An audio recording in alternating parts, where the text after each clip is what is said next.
नमस्कार, मैं हूं यश खुराना। स्वागत है आपका प्राइम टाइम डिबेट में। देश में एक और जहां महंगाई तेजी से बढ़ रही है, वहीं दूसरी ओर बेरोजगारी की दोहरी मार भी पड़ रही है। केंद्र और राज्य सरकारें चाहे लाख दावे कर लें, लेकिन जमीनी हकीकत और आंकड़े कुछ और ही बयां कर रहे हैं। भारतीय अर्थव्यवस्था पर निगरानी रखने वाली संस्था centre for monitoring Indian economy ने जो आंकड़े जारी किए हैं, उसके मुताबिक देश में ऐसे लोगों की संख्या करोड़ों में पहुंच गई है जिन्होंने नौकरी खोजनी ही बंद कर दी है। तो वहीं सीएमआईई ने यह भी दावा किया है कि अप्रैल महीने में बेरोजगारी दर देश के संदर्भ में बात करें, कॉन्टेक्स्ट में बात करें तो 7.83% हो गई है, जो कि मार्च महीने में 7.60% थी। सीएमआईई ने यह भी दावा किया है कि बेरोजगारी के मामले में हरियाणा टॉप पर पहुंच गया है, जहां बेरोजगारों की संख्या में तेजी से बढ़ोतरी हुई है। तो आज इसी पर हम चर्चा करेंगे। ऐसे कई सवाल हैं जिनका जवाब तलाशना बहुत जरूरी है, लेकिन सबसे पहले आप ये रिपोर्ट देखिए।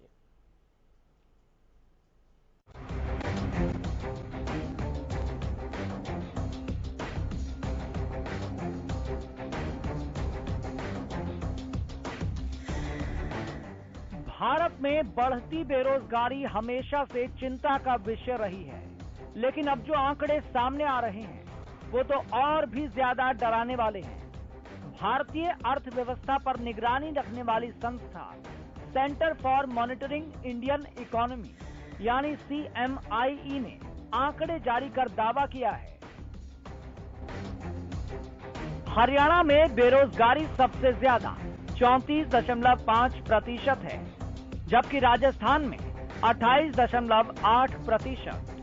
बिहार की बात करें तो बिहार में 21.1%, जम्मू कश्मीर में 15.6% और गोवा में 15.5% है।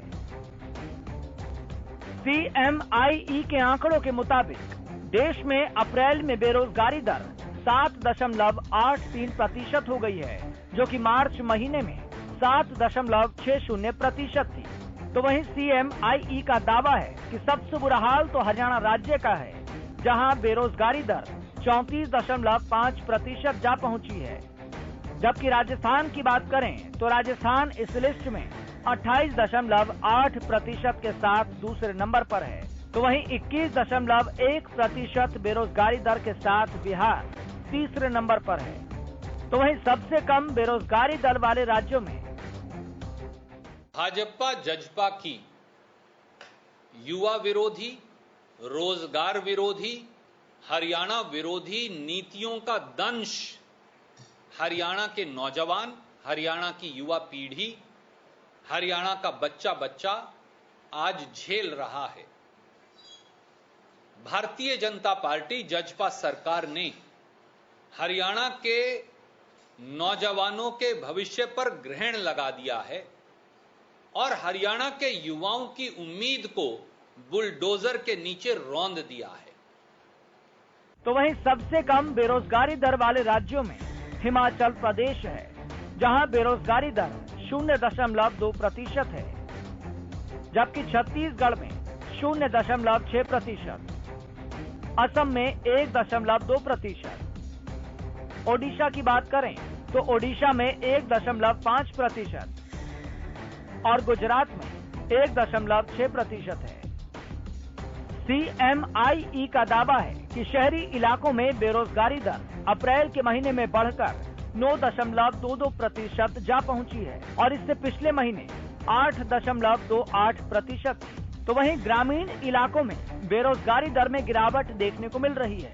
अप्रैल महीने में ग्रामीण इलाकों में बेरोजगारी दर 7.18% के दावे के बाद सियासत भी तेज हो गई है। कांग्रेस महासचिव रणदीप सुरजेवाला ने तो हरियाणा की बीजेपी जेजेपी सरकार को नौजवानों के भविष्य का दुश्मन तक बता डाला। तो वहीं कांग्रेस के राज्यसभा सांसद दीपेंद्र सिंह हुड्डा ने ट्वीट कर लिखा, हुड्डा सरकार के समय हरियाणा विकास, प्रति व्यक्ति निवेश, खेल, बुजुर्ग किसान गरीब की पेंशन योजनाओं में नंबर 1 था, खेल और शिक्षा का हब था। बीजेपी जेजेपी ने हरियाणा को बेरोजगारी, महंगाई, अपराध, भ्रष्टाचार में नंबर 1 बना दिया। बेरोजगारी और अपराध का हब बना दिया। तो वहीं हरियाणा कांग्रेस की पूर्व प्रदेश अध्यक्ष कुमारी शैलजा ने भी बेरोजगारी के मुद्दे पर सरकार को घेरने की कोशिश की है। शैलजा ने ट्वीट कर लिखा, केंद्र और प्रदेश सरकार की विफलताओं ने युवाओं के भविष्य पर प्रश्न चिन्ह लगा दिया है। इस सरकार में युवा हताश और निराश हैं। आसमान छूती महंगाई के बीच बेरोजगारी के ये आंकड़े सरकार के नकारेपन को उजागर कर रहे हैं। हालांकि सरकार ने CMIE के इस आंकड़े को पूरी तरह से खारिज कर दिया है। CMI के ऊपर मैं बहुत बार बोल चुका हूं और जो ऐसी एजेंसी जिसके ऊपर कोई भरोसा ही नहीं है उसके ऊपर बार बार बोलना उचित नहीं है। CMIE की इस रिपोर्ट ने देश और प्रदेश की सियासत में भूचाल सा ला दिया है। एक और केंद्र और राज्य सरकारें लाख दावे कर रही हैं, लेकिन CMIE की इस रिपोर्ट के बाद विपक्ष इसके जरिए सरकार को घेरने में कोई कोर कसर नहीं छोड़ना चाहता। Bureau report, Haryana news.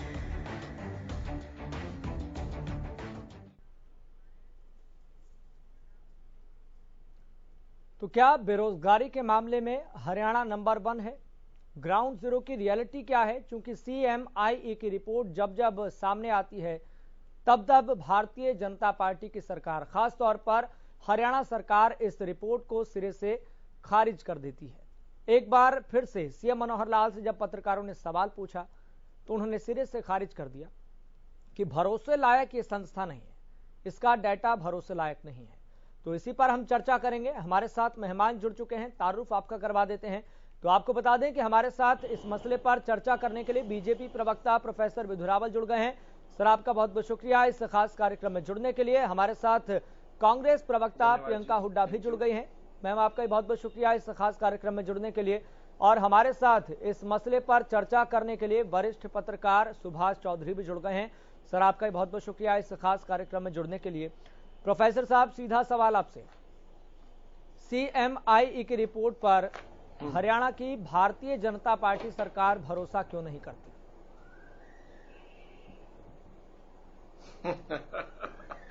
CMIE कितना बड़ा फ्रॉड कर रही है, कितना बड़े फ्रॉड आंकड़े दे रही है, ये खुद आज जब मैंने आज से पहले भी जानते थे हम फ्रॉड करते हैं। आज मेरी टीम जब उसकी वेबसाइट पर मुझे डायरेक्ट किया मेरी टीम ने, तो हमने देखा कि उनकी वेबसाइट पर ही उनके फ्रॉड का पूरा रहस्योद्घाटन किया हुआ है। केवल उनकी वेबसाइट ही अगर देख लें उसी से ध्यान आ जाएगा। और मैं आपकी डिबेट में ये CMIE के फ्रॉड को और इसके जो MD हैं महेश व्यास, इसके सर्वा जो है उनके बारे में खूब बताने वाला हूं। पहले तो पता करें कि ये CMIE के जो MD साहब हैं महेश व्यास, ये हैं कौन?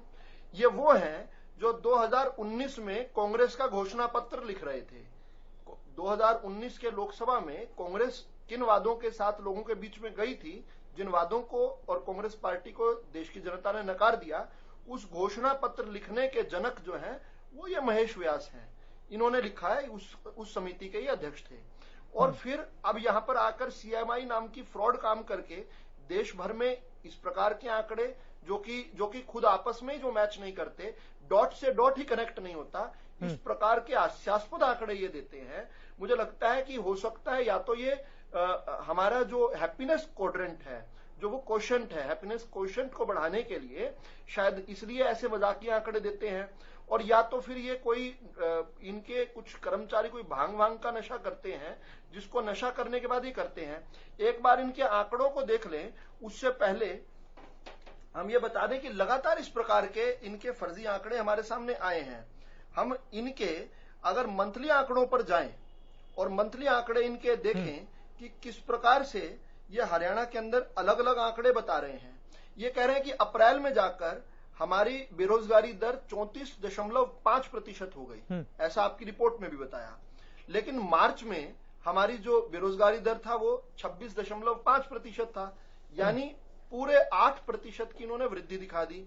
और जनवरी से अब तक की बात करें तो 23.4%, 2022 जनवरी में 23.4% दिखा रहे थे ये, और अब 34.5% दिखा रहे हैं अप्रैल में, यानी 3 महीने में 11% की वृद्धि।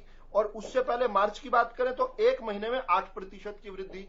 अब ये जानने का मेरे लिए मेरे कौतूहल का विषय है, शायद इनके जो यहाँ पर डिफेंड करने के लिए, क्योंकि इनका तो महेश व्यास और कांग्रेस का और खासतौर पे हुड्डा परिवार का तो ऐसा है कि घर की बही चाचा लिखनिया। मतलब आप इस रिपोर्ट को सिरे से खारिज कर रहे हैं, विश्वास नहीं कर रहे हैं। ठीक है, ठीक है प्रोफेसर साहब, ठीक है। नहीं तो मेरा तो 1-2 सवाल है। ठीक है यस जी, मेरे तो सवाल हैं, एक दो सवाल हैं, जिन सवालों को लेकर आप जरूर कांग्रेस के प्रवक्ता के पास जाइएगा। और जब मैं इनकी घर की बही चाचा लिखनिया कहता हूं, हुड्डा परिवार की बात करता हूं, तो भूपेंद्र सिंह हुड्डा का नाम ले रहा हूं, मैं प्रियंका हुड्डा जी का नाम नहीं ले रहा हूं इसमें। तो मुझे यह पूछना, ये 8% 1 महीने में जो वृद्धि हुई, क्या प्रदेश की जनसंख्या में कोई इस प्रकार का स्पाइक देख लिया उन्होंने कि 1 महीने में करोड़ों लोग पैदा हो गए हों, ऐसी कोई दावा कर रहे हैं? या कोई बहुत सारे उद्योग उन्हें लगते हो कि पिछले 1 महीने में, 1 महीने पहले जो चल रहे थे वो 1 महीने में बंद हो गए, ऐसे 1-2 उद्योग का नाम जरूर बता के जाएं। प्रियंका हुड्डा जी, मैं तो ठीक है प्रियंका हुड्डा जी, ये भी कहना चाह रहा हूं, भारतीय जनता पार्टी की सरकार CMIE की इस रिपोर्ट को सिरे से खारिज कर रही है। उन्होंने कहा कि 1 महीने में इतना अंतर कैसे हो सकता है। जो मार्च महीने का आंकड़ा था वो 26% के आसपास था, अप्रैल का जो आंकड़ा आया 34.5% इसमें बताया गया है, 8% का अंतर। देखिए, ये सवाल हमें इनसे पूछने चाहिए कि भाई आप ये बताइए, पिछले जो आपके 7.5 साल का टेन्योर हुआ है, आपने कितनी जॉब्स प्रोवाइड की हैं? अगर चलो रिपोर्ट, आप तो आंख बंद करके कह दोगे कि ये रिपोर्ट भी गलत है, हैप्पीनेस इंडेक्स पे भी गलत है, हंगर इंडेक्स पे भी गलत है, बहुत सारी रिपोर्ट है। प्रोफेसर साहब आ रहा हूं, पहले मेरे को मेरी बात खत्म करने दीजिए sir please, then you can answer the question, no issues. तो दूसरी बात, मेरी बात आपने न्यूज़पेपर में थोड़े दिन पहले ही पढ़ा होगा कि बच्चे आर्मी रिक्रूटमेंट जो पिछले 2 साल से नहीं हो रही, उसकी वजह से, एज निकलने की वजह से बच्चे सुसाइड कर रहे हैं। आज हरियाणा का जो यूथ है, एम्प्लॉयमेंट ना मिलने की वजह से वो क्राइम और आपके ड्रग्स के चपेट में आता जा रहा है। HSSC, आप हरियाणा की जो गवर्नमेंट जो एम्प्लॉयमेंट है उनकी बात कर लीजिए, आप HSSC की बात कर दीजिए, क्लर्क जो आपका भर्ती थी सुप्रीम हाई कोर्ट ने वो भी खारिज कर दी, HCS का आपका जो था प्रीलिम्स का और जो डेंटल सर्जन का वो भी खारिज हो गया। मतलब हर भर्ती में तो घोटाला है। उसके बाद जो आपने स्किल एम्प्लॉयमेंट कॉर्पोरेशन सेटअप किया है, ये तो डेन एजी कॉर्पोरेट, ये एक्सटॉर्शन का, ये जो टेम्परेरी जॉब्स के लिए पैसे लिया जाते हैं, कितनी एम्प्लॉयमेंट आप दे रहे हैं? आप हर रिपोर्ट को खारिज करते जाओगे और आप बोलोगे कि भाई ये रिपोर्ट भी गलत है और सब कुछ। कांग्रेस सरकार में तो जो अनएम्प्लॉयमेंट रेट था वो 2.8% था। आज के टाइम में प्रियंका जी, तथ्य पर बात कीजिए। सर, मैं तथ्य पे ही बात कर रही हूँ। आप तो वही है ना, डाटा जो स्टैट्स होता है उसकी यही तो खूबी है, आप किसी तरह भी मैनिपुलेट कर लीजिए। 2.8% था आपके जो हरियाणा में जो पर कैपिटा इनकम थी और जो इन्वेस्टमेंट थी। प्रोफेसर साहब एक एक करके आप जो इन्वेस्टमेंट थी वो आपकी नंबर 1 थी। इस टाइम कितनी इन्वेस्टमेंट आप लेके आए? आपने कहा 5 लाख और 87,000 करोड़ आप इन्वेस्टमेंट आया। ग्राउंड रियलिटी में वो इन्वेस्टमेंट ही दिखा दो हमें, कितनी इन्वेस्टमेंट आई, कितने उद्योग लगे और कितनी नई प्राइवेट इन्वेस्टमेंट आपने एम्प्लॉयमेंट प्रोवाइड की और कितनी आपने गवर्नमेंट सेक्टर में एम्प्लॉयमेंट प्रोवाइड की। जो टीचर्स है वो सड़क पे बैठे हैं, जो प्रोफेसर है, कॉलेज के लेक्चरर्स है वो सड़क पे बैठे हैं, पटवारी सड़क पे बैठे हैं, जिनको है उनकी तो आप निकाल रहे हो। कॉन्ट्रैक्ट बेसिस पे एम्प्लॉयमेंट, हर चीज कॉर्पोरेटाइजेशन की तरफ जा रहे हो, उंगली दूसरों पे उठा रहे हो, हमसे सवाल पूछ रहे हो। सवाल आपसे पूछने चाहिए, हमसे पूछने चाहिए कि आपने 9 लाख लोग रजिस्टर हुए थे एम्प्लॉयमेंट एक्सचेंज में, कितने लोगों को 28,000 को जॉब मिली थी, 18,000 पीएम की पोस्ट निकली थी। ठीक है प्रियंका हुड्डा जी, ठीक है, अभी बहुत सारे ऐसे पॉइंट हैं। मेरी बात पूरी होने दिए। 10 पोस्ट जो पीएम की जगाधरी में निकली थी, 7,000 ने उसके लिए, क्या उसकी क्या स्थिति क्या है इस वक्त हरियाणा में? आंख मूंद लेने से काम नहीं चलता। आप ये कह दोगे ये भी झूठ, वो भी झूठ, सब कुछ झूठ। क्या आप दे क्या रहे हो? आप ये बताओ, बोलते कुछ हो, जमीनी स्तर पे कुछ और लेते हैं। ठीक है प्रियंका हुड्डा जी, ठीक है, कारोबार बंद होते ठीक है प्रियंका हुड्डा जी, और भी मेहमान है ना, उनके पास भी तो जाना है। ठीक है प्रियंका हुड्डा जी, ठीक है। प्रोफेसर साहब से मैं जवाब लूंगा, लेकिन उससे पहले सुभाष चौधरी जी का रुख करते हैं, वरिष्ठ पत्रकार हैं। सुभाष चौधरी जी, कोई बेहद बुनियादी सवाल है लेकिन बहुत महत्वपूर्ण सवाल है। एक तरह से लोगों की जिज्ञासा से जुड़ा सवाल भी हो सकता है कि लोग CMIE की रिपोर्ट पर विश्वास करें या ना करें। जो रिपोर्ट इसमें बताई गई, जो इसके जरिए आंकड़े बताए गए कि हरियाणा में 34.5% की बेरोजगारी दर है। देश के संदर्भ में देखें तो यही दर 7.83% है। विश्वास कैसे करें या ना करें, सवाल एक ये भी बड़ा महत्वपूर्ण हो जाता है जब मुख्यमंत्री मनोहर लाल मना करते हैं CMI की रिपोर्ट पर विश्वास नहीं किया जा सकता। देखिए, सवाल आपका तार्किक है। मैं ये प्रति सवाल कर रहा हूँ आपके सवाल के अगेंस्ट में कि आखिर विश्वास क्यों न करे जनता। क्योंकि आधार ये है, अगर मान लीजिए CMI पिछले 2020 से या पिछले कई वर्षों से, जब से भारतीय जनता पार्टी शासन में है हरियाणा में या फिर केंद्र में है जी, तो लगातार उन वर्षों से लेकर CMI लगातार अपनी हर माह अपनी रिपोर्ट वो जारी करती है। आप उस रिपोर्ट को लेकर केवल और केवल बयानबाजी करके और आप वहीं तक सीमित रह जाते हैं। बहुत सारे लीगल प्रोसेस है उसके, या तो आप जो उन्होंने तरीके अपनाए हैं, जो मोडस ऑपरेंडी उनका है, जो तरीका है उनका सर्वे का या फिर आंकड़े जुटाने का और आंकड़ों को मिलान करने का, उसके बाद जो फाइनल रिजल्ट वो जारी करते हैं, अगर आपकी फेस को वो खराब करती है वो संस्था, तो फिर उसके खिलाफ आपको कार्रवाई करनी चाहिए थी। लगातार अगर मैं बात करूं, केवल ये आज का मुद्दा नहीं है, ये मुद्दा अगर आप जब से 2014 से, अगर आप उससे पहले चलिए कांग्रेस का शासन था, लेकिन 2014 से तो आप हैं, उसके बाद से लगातार आप देखिए जिस तरह से रूरल और अर्बन को कंपेरेटिव करके और ये आंकड़े रखते रही है ये एजेंसी, आप उसके खिलाफ क्यों नहीं जाते हैं, मेरा ये कहने का मतलब है। मैं ठीक है, मैं मान लेता हूं कि भारतीय जनता पार्टी के प्रवक्ता कह रहे हैं कि वो बिल्कुल बेकार संस्था है, प्रोफेसर साहब मैं आ रहा हूं, या फिर उसके आधार कमजोर हो सकते हैं, उनके आधार कमजोर। मैं उनके आंकड़ों को पुष्ट नहीं कह रहा, मैं एकदम स्पष्ट कर रहा हूं इस बात को जी। मैं इंडिपेंडेंट जर्नलिस्ट हूं और मैं समझता हूं इन सारी चीजों को, लेकिन मेरा कहने का मतलब है कि केंद्र सरकार के लिए भी जो एक ऐसी स्थिति पैदा होती है स्पष्टीकरण देने की, और हरियाणा सरकार, अभी मुख्यमंत्री का बयान आप सुना रहे थे कि उन्होंने कहा कि हम संस्था के बारे में बोल चुका हूं, बार बार नहीं बोलना चाहता। केवल आप बोलकर अपनी बात को, आखिर स्थिति क्या है, आप स्थिति स्पष्ट कर दीजिए, उसमें क्या प्रॉब्लम है। आप स्थिति स्पष्ट कर दीजिए कि वास्तव में आखिर अगर बेरोजगारी है तो कितनी बेरोजगारी है, क्या वाकई ग्रेजुअली इसके रेट, इसकी दर जो है वो बढ़ने की स्थिति में है जिस प्रकार के वो संकेत दे रहे हैं। और खास करके चौंकाने वाली बात यह है कि जो ग्रामीण क्षेत्र है, आप हरियाणा को कृषि प्रधान क्षेत्र बता रहे हैं, दूसरा इंडस्ट्री भी अच्छी बड़ी बड़ी इंडस्ट्री है यहाँ, और इन्वेस्टमेंट आकर्षित करने के दावे भी आप लगातार करते रहे हैं 2014 से लेकर अब तक। बहुत सारी प्रक्रिया चली है, बीच के 2 साल को मैं माइनस करता हूँ कोविड सिचुएशन की दृष्टि से। तो आपके रूरल एरिया में भी अगर आप देखेंगे तो कंपैरेटिवली, मैं अप्रैल 2019 से मैं पीछे नहीं गया, अप्रैल 2019 से लेकर के अब तक के आंकड़े में देख रहा हूँ, आखिर सरकार क्यों सोई है, क्यों आप कंटेम्प्ट क्यों नहीं करते। आप अगर आप इस एजेंसी को गलत मानते हैं, इसको फर्जी आप कहते हैं, मेरा आधार ये है मानने का, क्यों ना यहाँ की जनता। जी ठीक है, जवाब ले लेते हैं, बहुत सारे ऐसे पॉइंट है। प्रोफेसर साहब, अगर हरियाणा की भारतीय जनता पार्टी सरकार को ये आंकड़ा गलत लगता है, ये संस्था जिस पर भरोसा नहीं हो पाता, जो आंकड़े जारी करती है बेरोजगारी को लेकर, या तो कार्रवाई करे इस संस्था पर। अगर आपको लग रहा है कि सरकारों की ये छवि को धूमिल कर रही है, खासतौर पर भारतीय जनता पार्टी की सरकार की, तो केंद्र सरकार और राज्य सरकारें जो भारतीय जनता पार्टी की है कार्रवाई करे। किसने रोका है? अगर आप ये मान रहे हैं ना कि हम नहीं मानते इन सब आंकड़ों को, इस संस्था को हम नहीं मानते, तो ऐसा करें कि राज्य सरकार हर महीने बेरोजगारी के, रोजगार देने के आंकड़े जारी करे हर महीने। राज्य सरकारों को किसने रोका है? जारी होते हैं।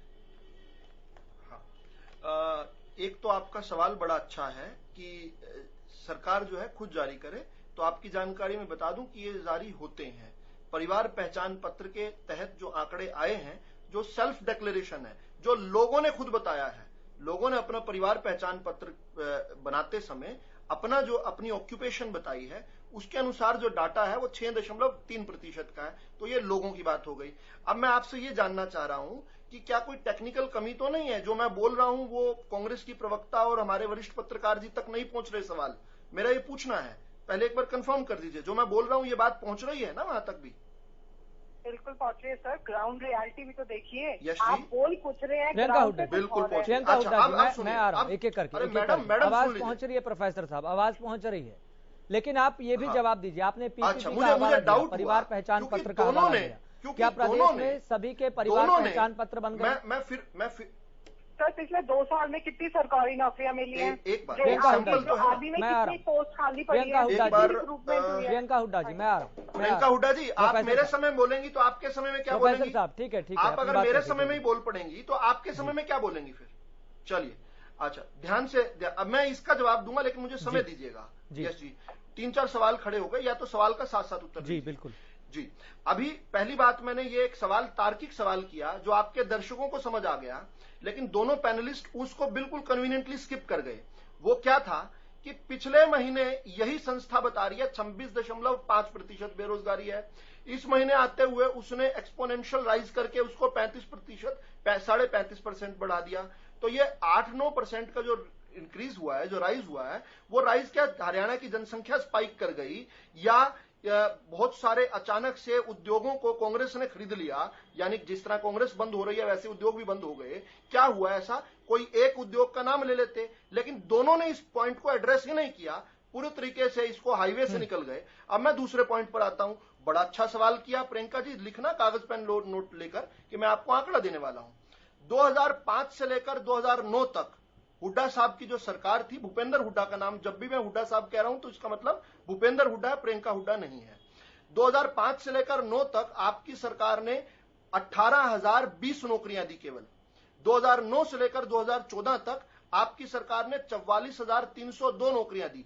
दोनों का सम करें तो 62,322 नौकरियां दी, जिसमें से 3,500 नौकरियों की ज्वाइनिंग आकर हमारी सरकार ने दी। ये 10 साल में आपने 62,322 दी, और हम अभी 7.5 साल भी पूरे नहीं हुए हमारी सरकार को, हम अब से पहले 86,731 नौकरियों की ज्वाइनिंग भी दे चुके हैं, और प्लस 3,500 आपकी जो समय की, जिनको नौकरियां आपके समय मिली थी लेकिन ज्वाइनिंग हम देख रहे हैं। ये आपको आंकड़ा नोट कर लेना चाहिए। अगली बार आप ध्यान से पूछेंगे कि हम 7 साल में 90,000 से ऊपर दे रहे हैं, आपसे 1.5 गुना ज्यादा, आप जितनी 10 साल में भी नहीं दे पाए उससे 1.5 गुना ज्यादा। अब ठीक है, तीसरा पॉइंट ये है मेरा, महेश व्यास जो है, जो कंपनी है, उसके क्रेडेंशियल्स पर तो जाएंगे ना, उसके एमडी है महेश व्यास, डिनाई कर दीजिए नहीं है, या ये डिनाई कर दीजिए कि क्या महेश व्यास, श्री महेश व्यास 2019 के कांग्रेस मैनिफेस्टो कमेटी के जो है कन्वीनर नहीं थे, डिनाई कर दीजिए, दर्शकों को पता चलेगा। अब आप इन दोनों पॉइंट्स को तो एड्रेस नहीं कर रहे, एड्रेस क्या कर रहे हैं? सरसरी बात। अब आपका एक बहुत अच्छा सवाल था यश जी, उसको भी जवाब दे देता हूं मैं। आपने कहा कि क्या पूरे प्रदेश के अंदर परिवार पहचान पत्र बन गए हैं? बहुत अच्छा सवाल है, लेकिन एक सैंपल सर्वे तो आया ना, सभी के नहीं बने, मान लिया 40% बने, 60% बने, 65% बने, उसका सैंपल तो आया। फिर आपने कहा किस एजेंसी पर भरोसा करें? बिल्कुल, यह भी अच्छा सवाल है। तो एजेंसीज इस देश के अंदर संस्थाएं बहुत पहले से बनी हुई हैं, हमने उन संस्थाओं का रक्षण किया, उनको स्वायत्तता दी है।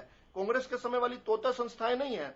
चाहे नेशनल सैंपल सर्वे की बात हो, एनएसएस का सर्वे बताता है, वो बताता है 6 से 7%, वहां पर भी कोहेरेंस है। जो हमारा परिवार पहचान पत्र में जो लोग खुद डिक्लेयर करते हैं, वो बताता है 6.73%, केवल 3%, 6.3%, वहां पर भी कोहेरेंस है। जो नीति आयोग की रिपोर्ट बताती है, वहां पर भी कोहेरेंस है। अब मैं थोड़ी सी कॉमन से लॉजिक की बात कर लेता हूं, common sense, which is of course not very common among people who hate BJP, लेकिन फिर भी उसमें मैं जरूर बात कर लेता हूं। अभी हमने इसी मैंने वेबसाइट में देखा, इस वेबसाइट ने जिक्र किया, जो देश भर की और भी संस्थाएं वेबसाइट जो है जिक्र करती हैं, वो क्या कि कोरोना काल में जरूर एक बार डिप आया था, लेकिन उसके बाद हमारी वी शेप इकोनॉमी राइज हुई है। वी शेप का मतलब अब जो है, जो डिप आया था वो वी शेप बनकर हाईएस्ट इस टाइम है। ठीक है, तो प्रोफेसर जब हमारी इकोनॉमी में राइज हो सारे पॉइंट इंफ्रास्ट्रक्चर डेवलपमेंट, एक बार यश खुराना जी, मेरा अंतिम वाक्य पूरा हो जाएगा, मेरा अंतिम वाक्य पूरा करने दीजिए प्लीज, रिक्वेस्ट है, मेरा आगे समय कम कर दीजिएगा। तो मेरा जो चौथे तरीके से मैं घेर रहा हूं इसको फ्रॉड संस्था बता रहा हूं, वो बता रहा हूं, ये खुद कह रही है कि भारतीय इकोनॉमी ने वी शेप राइज किया है, दुनिया में सबसे तेजी से बढ़ती इकोनॉमी है। तो जब वी शेप राइज ये बता रही है, और हरियाणा की इकोनॉमी में भी वी शेप राइज बता रही है, नेशनल एवरेज से भी बेटर, तो ये कैसे हो सकता है कि इंफ्रास्ट्रक्चर डेवलपमेंट हो रहा है लेकिन जॉब्स जा रही हैं? अब इन्होंने मेरे से एक सवाल और पूछा था, तभी मैं कहता हूं साथ साथ जवाब ले लीजिए मेरे से। मैं प्रियंका जी जो भी सवाल पूछे उसका सीधा जवाब ले लीजिए। इन्होंने पूछा इंडस्ट्रियल इन्वेस्टमेंट कितनी आई, उसका भी मेरे पास आंकड़ा है, आंकड़ा सीधा है। हमने 495 MOU साइन किए हैं। सिर्फ MOU साइन नहीं किए हमने, 6.5 लाख करोड़ का निवेश जो है हम लेकर आए हैं, जिसके जरिए हम अनुमान लगा रहे हैं कि 11.5 लाख जॉब जो है प्राइवेट सेक्टर में जनरेट हुई हैं। हम स्किल इंडिया का जो हमारा मिशन है, उस स्किल इंडिया के तहत भी स्किल डेवलपमेंट करके हम जो काम कर रहे हैं, हम मान रहे हैं 1,69,000 युवाओं को हमने स्किल इंडिया के तहत स्वरोजगार की तरफ, सेल्फ एम्प्लॉयमेंट की तरफ किया है। कांग्रेस की सरकार का तो ध्यान ही नहीं था। यहां जो वरिष्ठ पत्रकार साहब कह रहे थे कि हम सोए हुए हैं, हम तो जागे हुए हैं साहब। आप क्यों सोए हुए हैं? प्रोफेसर साहब ठीक है, सारे पॉइंट आपके इत्मीनान से सुने हैं, लेकिन सुभाष चौधरी जी ने एक पॉइंट रखा था कि अगर आपको ऐसा लग रहा है कि रिपोर्ट के जरिए सरकार की छवि को धूमिल करने का काम किया जा रहा है, तो ऐसी संस्था पर कार्रवाई कौन करेगा? केंद्र सरकार, राज्य सरकारें, खासतौर पर भारतीय जनता पार्टी की सरकारें कार्रवाई कब करेंगी? क्या राज्य सरकारों को किसी ने रोक रखा है? क्या दायरा सीमित कर रखा है? कार्रवाई कीजिए ना, कार्रवाई कीजिए। नहीं, सुनिए ना, मैं जवाब देता हूं ना इसका। अच्छा, मैं 3 पॉइंट में इसका जवाब दूंगा, जल्दी। ये 3 पॉइंट का जवाब दूंगा। पहला कि देश के 3 पॉइंट का आपने सवाल पूछा है ना, तो मुझे उत्तर देना पड़ेगा। पहली बात कि देश के अंदर CMI की कोई विश्वसनीयता है ही नहीं, तो उसको उस पर अवमानना का केस करके उसको किस प्रकार से हम रेलेवेंस में क्यों लेकर आए? पहली बात तो ये आप डिबेट का ये विषय रख रहे हैं, देश की जनता नहीं मानती CMI को, और हर चुनाव के नतीजे ये बता रहे हैं, हम हर चुनाव जीतते हैं, CMI के आंकड़ों के बावजूद जीत रहे हैं, इसका मतलब देश की जनता विश्वास नहीं करती। दूसरी बात, देश के अंदर 4.25 करोड़ मामले जो है लंबित हैं, हम क्यों एक मामला फालतू और डाल दें? तीसरा मेरा उत्तर यह है कि जो रणदीप सुरजेवाला एंड गैंग है पूरे का पूरा, ये ट्रक भर के झूठ को मंगवा लेता है हर सुबह, और पूरे दिन उस ट्रक में से झूठ को खाली करता रहता है, अगले दिन फिर नया ट्रक मंगवा लेते हैं झूठ का। अब इन झूठों के साथ, और राहुल गांधी जो कांग्रेस पार्टी के पूर्व के अध्यक्ष हैं, इनके सर्वोच्च नेता हैं, उनको तो सुप्रीम कोर्ट ने सर्टिफाई किया झूठा।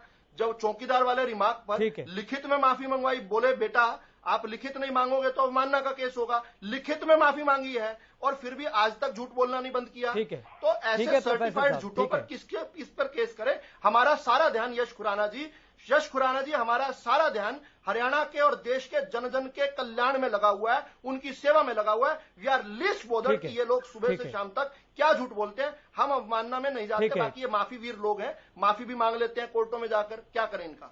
ठीक है सुभाष चौधरी जी, मैं तुरंत आपके पास आ रहा हूं। प्रियंका हुड्डा जी से कमेंट ले लेते हैं। प्रियंका हुड्डा जी, आंकड़े उन्होंने रखे, परिवार पहचान पत्र के जरिए उन्होंने आंकड़ा 6% के आसपास रखा। और जहां तक झूठ की बात होती है, भाजपा सरकार से बड़ा झूठा एक झूठ बताइए प्रियंका जी, ऐसे नहीं चलेगा काम। एक झूठ बताइए, मैंने आंकड़ा रखा है, एक झूठ। यस, इनको मजबूर कीजिए। प्रोफेसर साहब शांत, मैं सवाल पूछ रहा हूँ। प्रोफेसर साहब मैं सवाल पूछ रहा हूँ। हरियाणा में सड़क पे है। प्रियंका हुड्डा जी, आपने जॉब को प्रियंका हुड्डा जी कॉर्पोरेशन के नाम पर आप बाजी कर रहे हैं। प्रियंका हुड्डा जी, आपने भी सुने?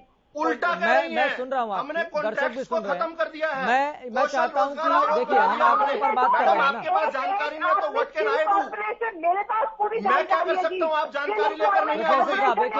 हमने उल्टा सरकार के समय के प्रोफेसर साहब देखिए खत्म कर दिया है। श्रीगम चिल्ली से कोई समाधान नहीं निकलने वाला। थोड़ा सा अखबार पढ़ा कीजिए, अपने रिसर्चर्स को कहिए अखबार पढ़े थोड़ा। प्रोफेसर साहब एक एक करके। प्रियंका हुड्डा जी बात तो सुनिए। प्रियंका हुड्डा जी देखिए तेज बोलने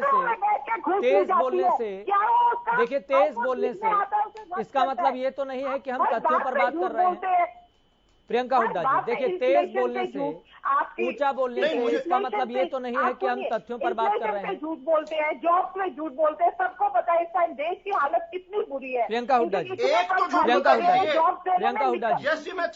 हुड्डा जी जो एक पॉइंट प्रोफेसर साहब की तरफ से रखा गया। प्रोफेसर साहब मैं सवाल पूछ रहा हूँ। प्रियंका हुड्डा जी, प्रियंका हुड्डा जी,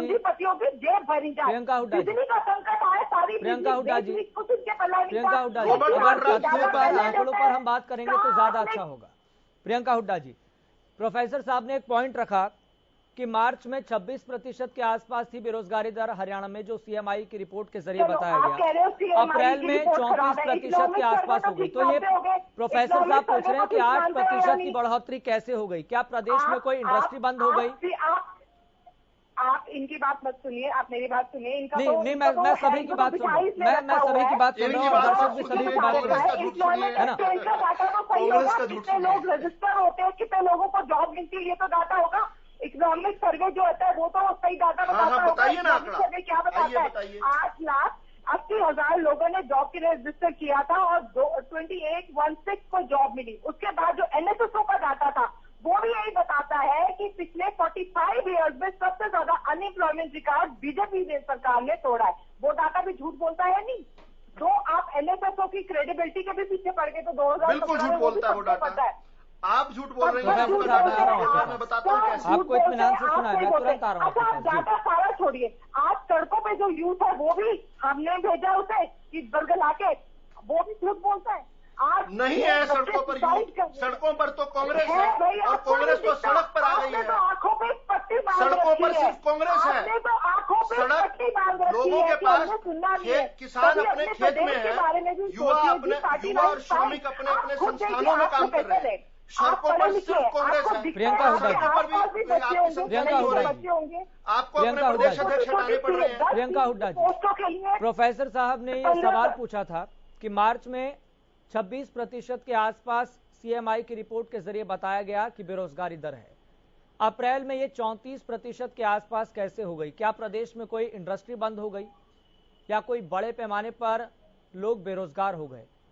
ये पॉइंट उन्होंने रखा है। इस बात से कितना इत्तेफाक आप रखते हैं? इनके जो ये बिजली संकट था, जो एंटी पीपल और एंटी यूथ पॉलिसी, अब ये बिजली संकट पे चले गए, थोड़ी देर में तेल पर जाएंगे, फिर ये यूक्रेन पर जाएंगे, फिर कोरोना पर जाएंगे, फिर ये राफेल पे जाएंगे।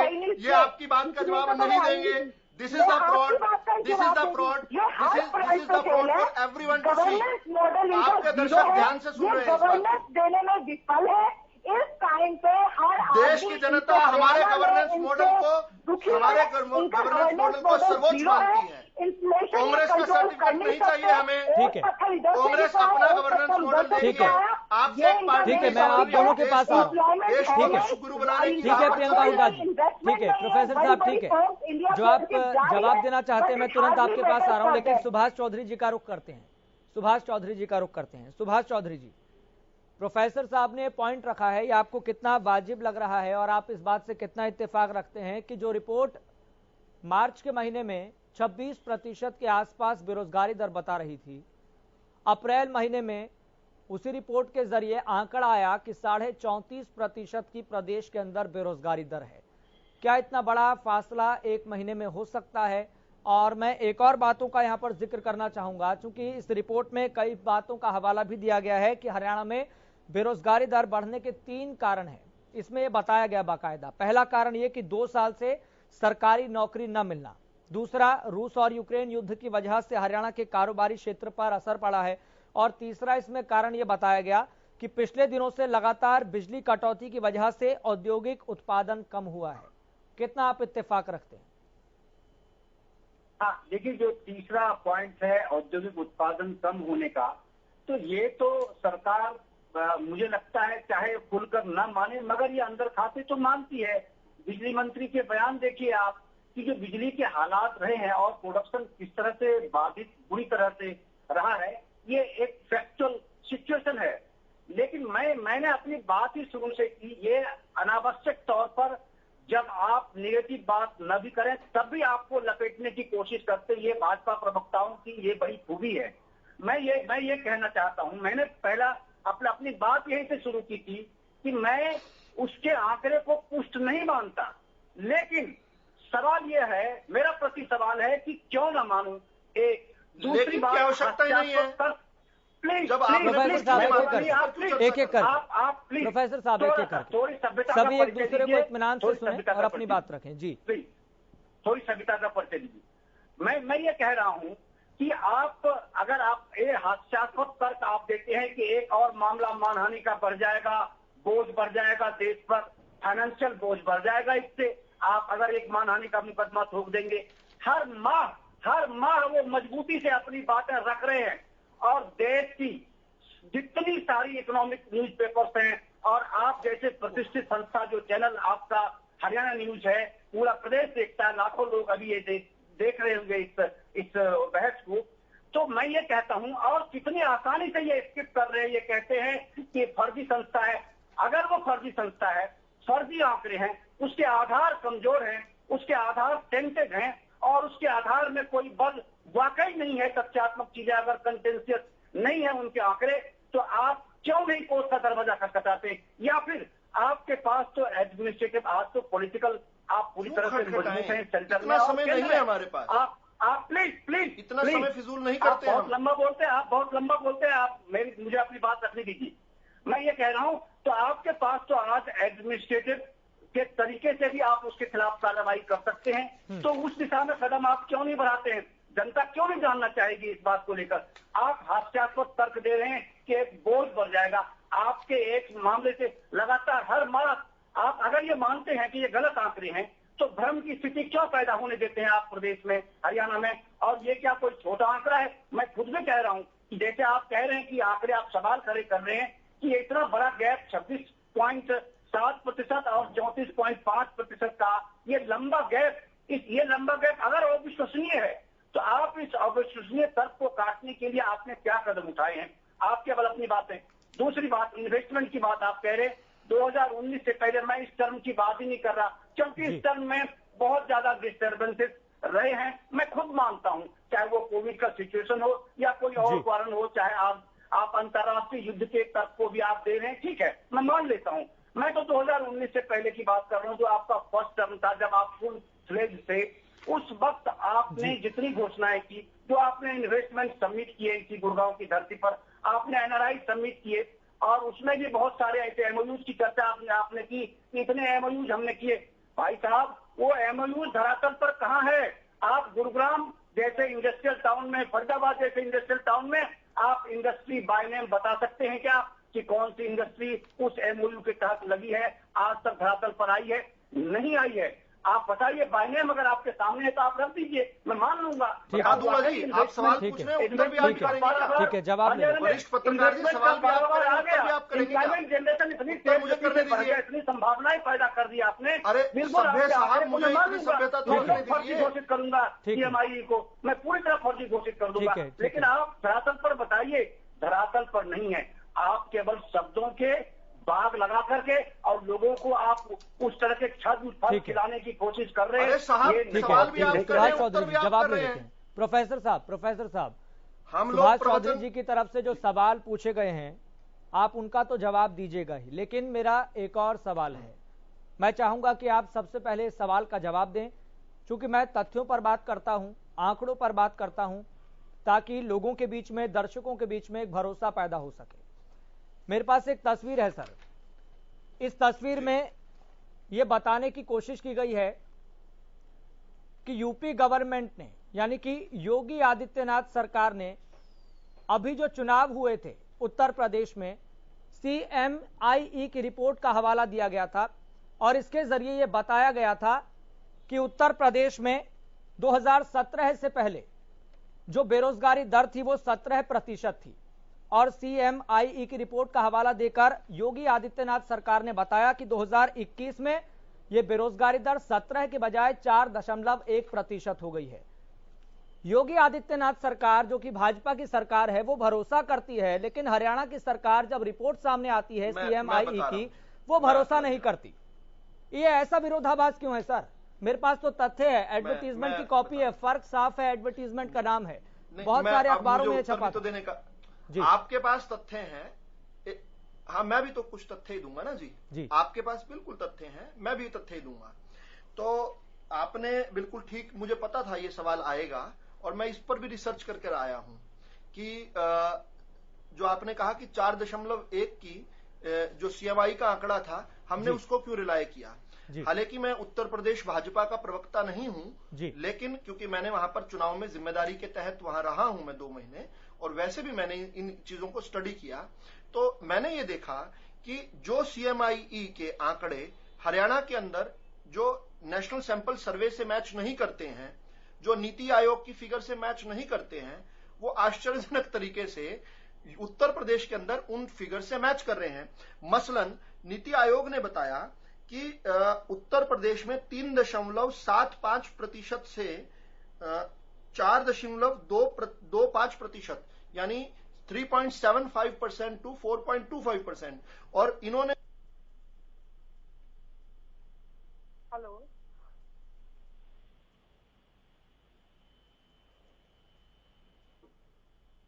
अब सुभाष जी ने बहुत बड़ा समय लिया ये बोलने के लिए कि हम सीएमआई पर केस क्यों नहीं करते। साहब, हम नहीं करेंगे केस, हम केस नहीं करेंगे, हमारे पास इतना समय नहीं है। हम अच्छे कामों में अपना ध्यान लगाते हैं। हमारा सारा समय जो है प्रदेश की, हरियाणा प्रदेश की जनता के लिए है। हमारा सारा समय हरियाणा प्रदेश की जनता की सेवा में है। और मैं आपको बता चुका हूं चुनाव में भारतीय जनता पार्टी की बम्पर जीत कैसे होती। हरियाणा के अंदर ही जब भी चुनाव हुए हैं, हर चुनाव के अंदर, चाहे 2019 के समय, ठीक लोकसभा के समय एक और अप्रत्याशित आंकड़ा लेकर आए थे ये, उस समय भी हमने 10 की 10 सीटें जीती। हम फिर विधानसभा में हमने रिपीट किया। उससे पहले जींद का जो उपचुनाव था उस समय भी इनका गलत आंकड़ा आया था, तब भी हमने। जब प्रदेश की जनता इनको नहीं मानती तो we are least bothered about them. Subhash ji, हमारे पास और महत्वपूर्ण काम है, other more useful work we have, तो हम इसलिए इस पर ज्यादा मेहनत नहीं करना चाहते। ठीक है। रही बात आपने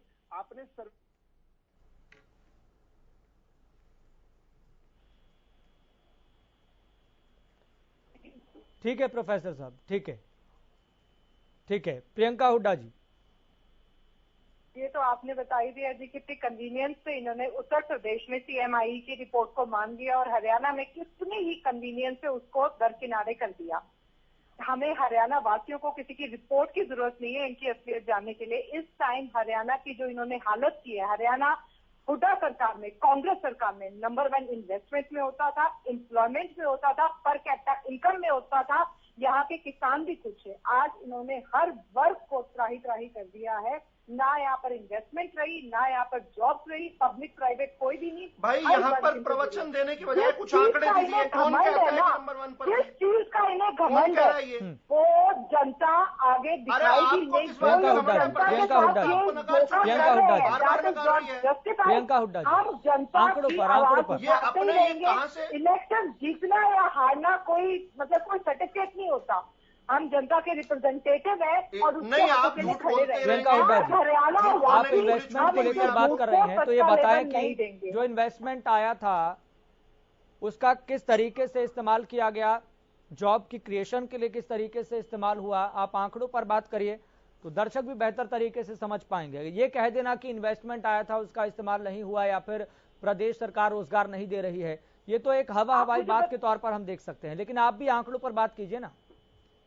इन्होंने, आप सिंपल से एक बात बताइए, पिछले जो 7 साल में ये कह रहे हैं कि हमारे पास 5 लाख और कुछ करोड़ 90,000 लाख करोड़ इन्वेस्टमेंट आया है। कहाँ है वो इन्वेस्टमेंट जमीन पे?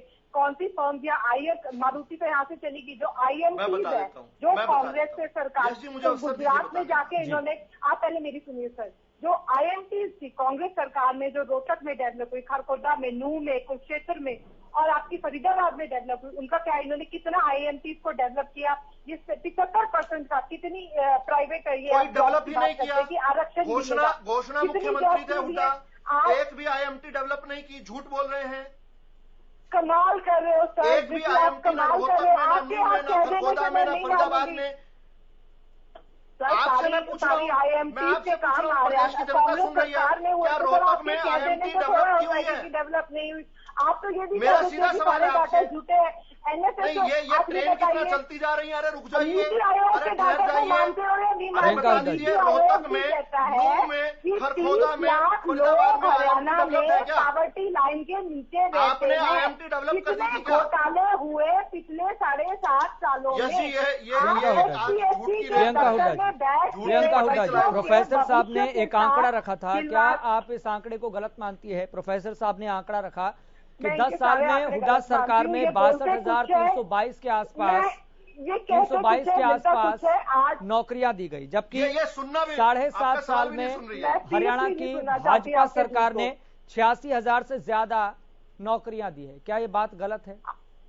आप एक रिपोर्टर है, आपको जमीनी हकीकत पता है आज नौकरियों की क्या हालत है। मैं इनकी किसी भी बात पे यकीन नहीं करती, क्योंकि ये बोलते कुछ है, ग्राउंड पे होता कुछ है।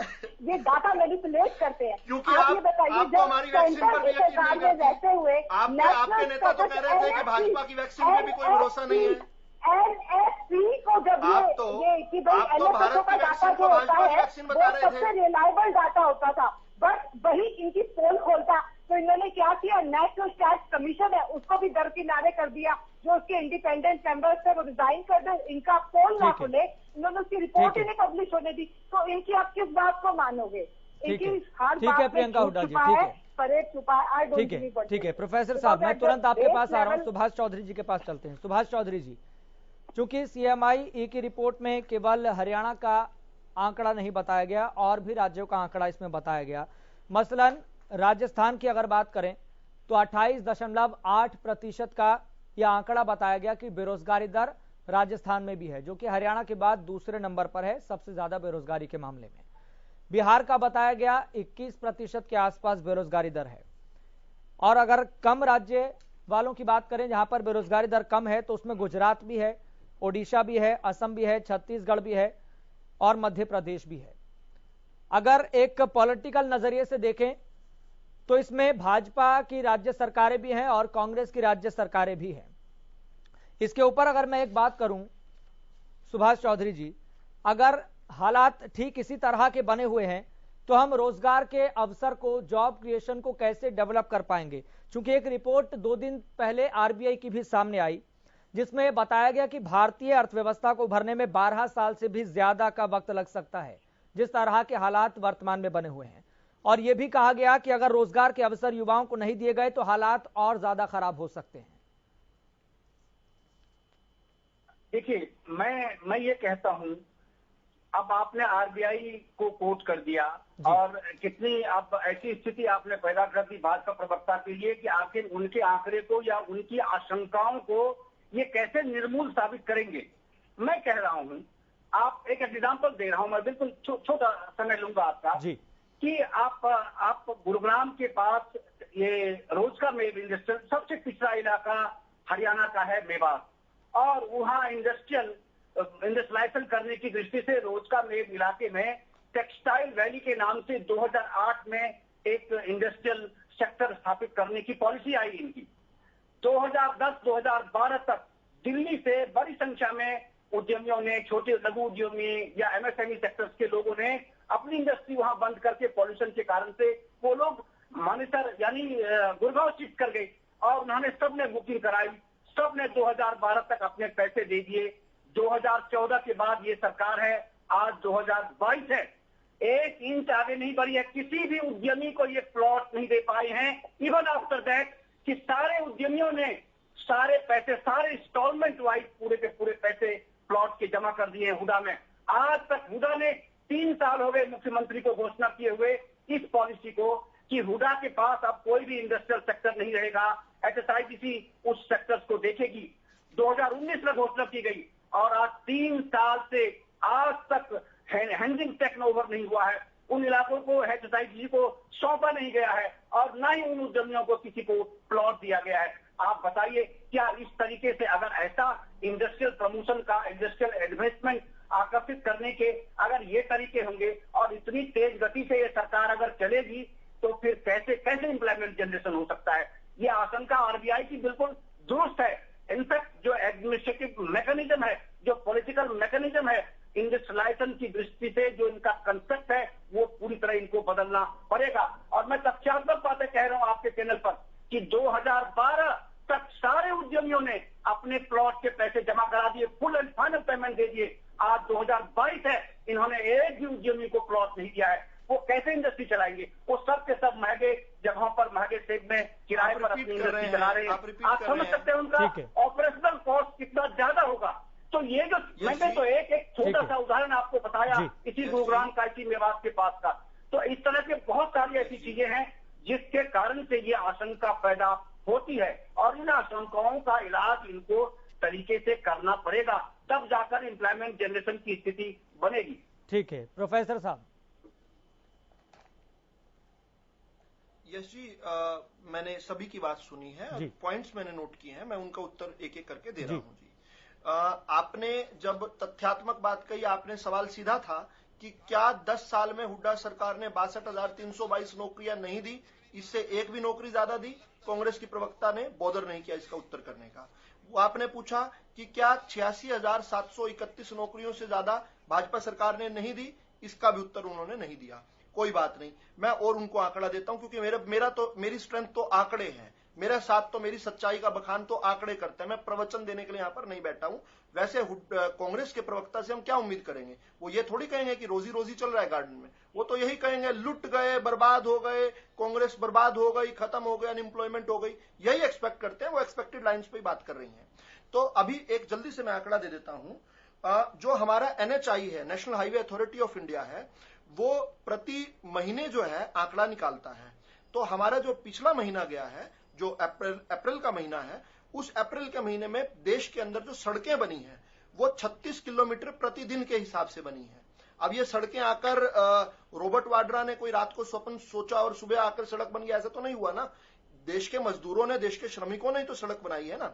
ये कांग्रेस के समय इसका ये क्या था, प्रतिदिन 2.2 किलोमीटर पर डे बना करती थी, हम 36 किलोमीटर पर डे बना रहे हैं, इनसे 18 गुना ज्यादा। तो आकर श्रमिक ही तो बना रहे हैं ना ये सड़कें। इसके अलावा चाहे ईज ऑफ डूइंग बिजनेस में हरियाणा का दूसरा जो स्थान आया है, हमने देखा कि सारी इंडस्ट्रीज उठकर हरियाणा में आना चाह रही हैं। चाहे ईज ऑफ लिविंग की बात है, हमने देखा, अभी आपने बहुत सारे शोज चलाए, आपके शो में देखा कि हमारी जो एनर्जी रिक्वायरमेंट है वो 15 से 18% इंक्रीज हो रही है ईयरली।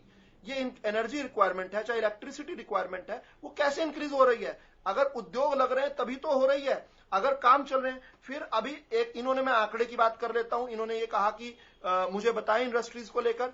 तो एक रणदीप सुरजेवाला ने अखबार में छपवाया हुआ बयान था, उन्होंने कहा कि कोई मारुति डिजायर प्लांट जो है वो चला गया।